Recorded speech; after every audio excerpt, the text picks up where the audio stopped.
Now important chapters of your favourite subject company law. Favourite subject मैं क्यों बोल रही हूँ, क्योंकि सबसे ज़्यादा बच्चों को डर इसी सब्जेक्ट में लगता है, बट डरने की कोई बात नहीं है।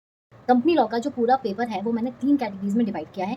सबसे पहली कैटेगरी जो चैप्टर्स हैं, जो इंपॉर्टेंट चैप्टर्स हैं from exam point of view से, वो आपके ये सारे चैप्टर्स हैं जो डिपिक्ट हो रहे हैं। अब ये सारे चैप्टर्स आपको क्या करने हैं, ये आपको प्रायोरिटी बेसिस पे कंप्लीट करने हैं, बाय हार्ट करने हैं और साथ ही में इनकी प्रैक्टिस करनी है from your past year question papers, ठीक है।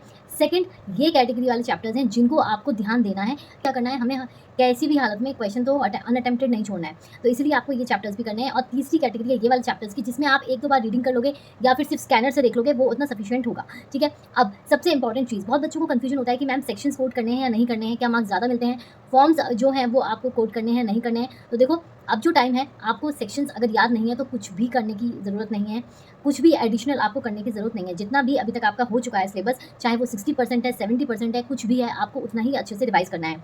दूसरी चीज़, सेक्शंस ज़रूरी नहीं है, फॉर्म्स ज़रूरी नहीं है। अगर जो बच्चे स्टार्टिंग से कर रहे हैं और उनको अच्छे से याद है, तो वो रिवाइज़ कर सकते हैं, बट जो बच्चों ने अभी तक नहीं पढ़ा है, वो प्लीज़ इसको लर्न करने में टाइम वेस्ट ना करें।